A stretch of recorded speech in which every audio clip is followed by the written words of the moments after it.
सद्गुरु स्वामी कृष्णानंद जी महाराज द्वारा जपजी साहिब भाष्य।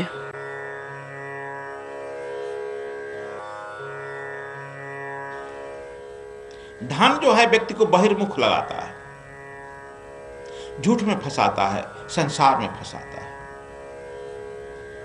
बाहर की यात्रा करते हैं। लेकिन यह कहते हैं जो अब मन जो है हरदम परमात्मा का स्मरण में लगाया रहता है, अंदर की यात्रा करता है, सूरत साधक की सूरत लगते ही क्रांति घट जाती है, वह क्रांति संन्यास का होता है। धन के लगते ही आदमी में एक पकड़ता है, वह संसार में आ जाता है, बहिर्मुख। इसलिए इन्होंने ही कहा है कि सूरत लगाने पर ही तू आनंद में आएगा, आनंदातिरेक होगा। इसलिए एक चिट्ठी के भी बराबर है तुम्हारी महत्ता उस पहाड़ वाले धन वाले राजा से भी तुम्हारे ज्यादा कीमत है। समझ गया? इसको समझाने के लिए तुम लोग इतना कहे। श्री गुरु ग्रंथ साहिब में श्री गुरु नानक देव जी की अमृतवाणी जपजी साहिब की 24वीं पौड़ी। अंत ना सिफती कहन ना अंत, अंत ना करने देन ना अंत, अंत ना वेखन सुनन ना अंत, अंत ना जापे किया मन मन, अंत न जापे कीता आकार, अंत न जापे पारावर, अंत कारण केते बिल्लाए, ताकि अंत ना पाए जाए, ए अंत ना जाने कोई, पौता कहिए पौता होए।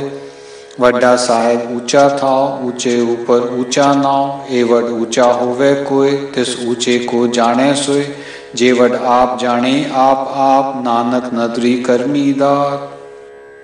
नानक देव कहते हैं कि उसके गुणों का अंत नहीं है, उसके कथन का भी अंत नहीं है, उसके कर्मों का भी, कामों का भी अंत नहीं है, न उसके दान देने का अंत है, उसके दर्शन का भी अंत नहीं है, न उनके श्रवण का अंत है, न उनके मन के रहस्यों का भी अंत नहीं जाना जा सकता है। उसे किए हुए सृष्टि का प्रसार का कोई अंत नहीं है, उसे कोई और छोर का अंत नहीं है। उसका अंत जानने के लिए कितने चिल्लाते हैं तो भी उसका अंत नहीं पाया जा सकता है, कोई उसका अंत नहीं है। जितना उसके संबंध में कहते हैं वह उससे भी आगे प्रतीत होने लगता है। वह बड़ा साहब है, उसका निवास भी ऊंचा है, उससे भी ऊंचा उसका नाम है। इतने ऊंचे को वही जान सकता है जो उसके बराबर ऊंचा उठे। वह स्वयं अपने को जानता है, यह उसकी कृपा दृष्टि और अनुकंपा से प्राप्त होता है।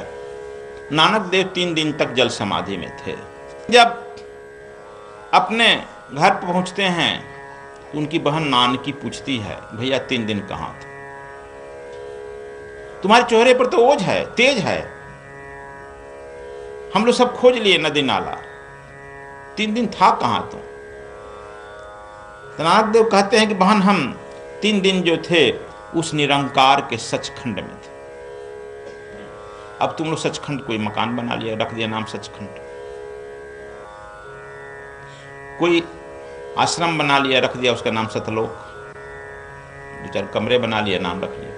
राम रखने में तो तेज है ना, उसे भी अपने अहंकार की पूर्ति कर लेता है। सचखंड लिख देगा, सचलोक कह देगा, कहो उसमें तो तेज है मन मतंग में। लेकिन यह कहते हैं कि इनके तरह कोई सचखंड में, सतलोक में नहीं जाया करता, जाने की हिम्मत रखता है। कहते हैं कि बहन हम तो सचखंड में हैं। कहते हैं कि सचखंड कैसा है, वो क्या कहलाता है? तो तू बनाएगा 2-4 कमरा चले जाकर दिखाएगा ना, देखो सचखंड कैसे बनाए, जो आज कहते हो तुम लोग। लेकिन उन्होंने उत्तर दिया कि सचखंड बसे निरंकारो, करी करी वेखे नादरि निहाल, नीते खंड महल बरभंड, जे कोई कथे ता अंत न अंत। सचखंड का वर्णन किए हैं। कहते हैं कि उस निराकार का सचखंड जो देखता है बहन उसे कह नहीं सकता, जो कह रहा है वह देखा नहीं। कबीर साहब भी कहे हैं, जो देखे सो कहे नहीं, जो कहे सो अनजान। उसको जो देखता है वो कह नहीं सकता, मौन हो जाएगा। जैसे गूंगा को गुड़ खिला दो, वह गूंगा से पूछो गुड़ कैसा है तो वह बता नहीं सकता है। यही अपने बहन से कहते हैं कि उसके बारे में कहा नहीं जा सकता है, उसको देखा जा सकता है, जाना जा सकता है। वाणी की पहुंच वहां तक नहीं होती है। जो बुद्धत्व को प्राप्त कर जाता है वह उसका वर्णन नहीं कर सकता है। वह शांत हो जाता है, उस आनंद से भर जाता है, लबालब हो जाता है। फिर बहन को कैसे बतावे? कोई महल तो था नहीं जिसे तुम बना लेते हो, चल दिखा दे। लेकिन देखो, यह किसी भी बुद्ध पुरुष के साथ होता है। तुम लोग गंगा तट पर गया होगा, स्वामी आत्मादास जी के मठ देखा होगा, जो कमरे नदी के तट पर बना। एक दिन का लगभग 2 बजे स्नान कर लेते दिन में, रात्रि में भी 2 बजे। दिन में स्नान करके बैठे थे ध्यान, सब लोग 10-20 लड़के बैठकर ध्यान कर रहे थे। मौन था, गहन मौन था। तब तक से काशी से 3-4 पंडित उतर कर आए, विद्वान नाव से आ जाते थे। आए और शुरू हो गया अपने आप बोलना, संस्कृत में झाड़ने लगे। उनका संस्कृत में बोलने का आशय यही था, आप इन जवान लड़कों को, पढ़े लिखे लड़कों को जो नौकरी करते, कुछ कमाते, इनको क्यों जीवन बर्बाद कर रहे हैं स्वामी जी? इनका क्यों मानसिक शोषण कर रहे हैं, शारीरिक शोषण कर रहे हैं? ईट ड्रिंक एंड बी मेरी, चरवाक कहता है ना, जावत जीवेत घृतम पीवेत, ये भी संस्कृत में बोल रहे थे। जावत जीवेत घृतम पीवेत ऋणम कृत्वा घृतम पीवेत। जब तक से तुम जियो कर्ज लेकर भी को मौज से रहो, मरने के बाद कुछ नहीं होता। उसका नाम है चारुवाक। चारु माने जिसके वाण शक्ति में मीठापन हो, उसके बहुत लोग उसके साथी हो। उसका नाम दूसरा एक लोकायतन भी था। लोकायतन माने पूरे लोक मानस जनमानस उसके साथ था। ऐसे लोगों को जनमानस साथ होता है। तो क्यों आप लोग इसके चक्कर में डाले हैं युवकों को? पढ़े हैं, लिखे हैं, कुछ काम करते, कमाते, अपनी जवानी का कुछ आनंद लेते, क्यों आप लगाए? सब लोग वह आंखें खुल गई, देखने लगे। अब क्या बोले, कोई बोल नहीं रहा था। किम कर्तव्य 35-40 मिनट तक उसका जोरदार तीनों का सत्संग होने लगा ना। एक तकत लगा था, उस पर स्वामी जी बैठे थे।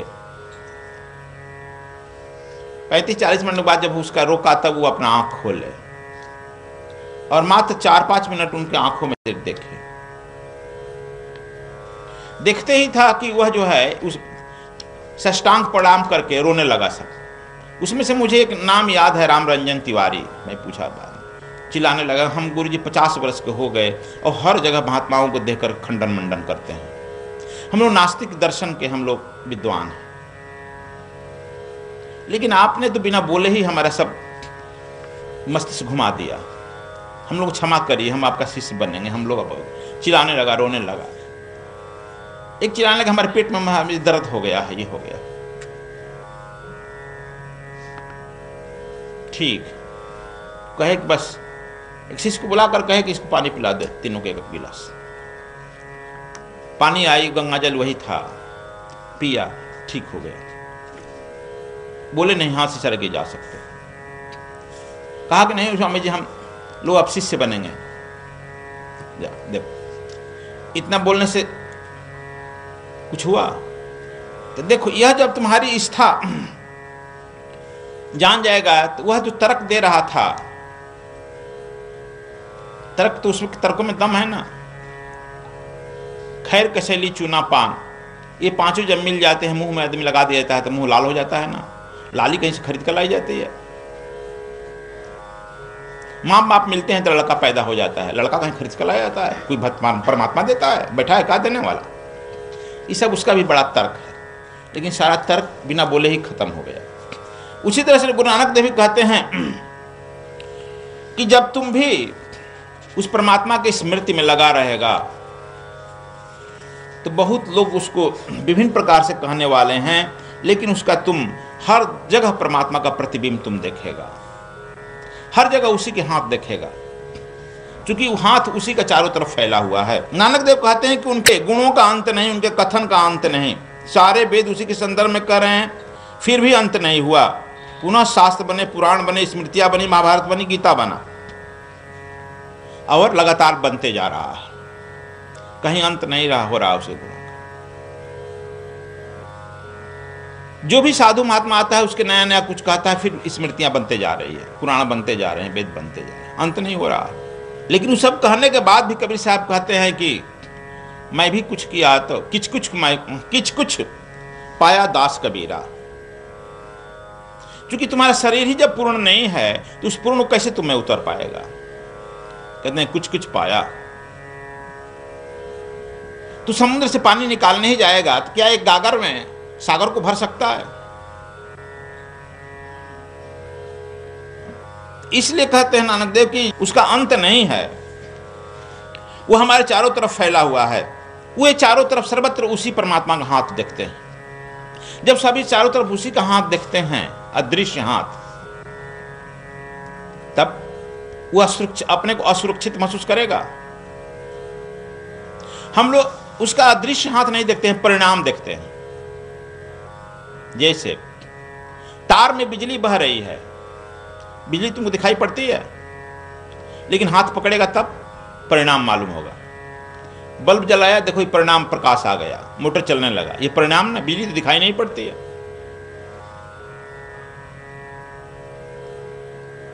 हवा भी यहां है लेकिन दिखाई नहीं पड़ रहा है। लेकिन आंधी आ जाती है और पेड़ वृक्ष घर मकान गिर जाते हैं, तब तो तुमको परिणाम मालूम हो जाता है ना, हवा दिखाई तो पड़ी नहीं। उसी तरह से बच्चा हो जाता है, परमात्मा दिखाई नहीं पड़ता है, बच्चा परिणाम दिखाई पड़ा। मां के स्तन में दूध आ गया, परिणाम दिखाई पड़ गया।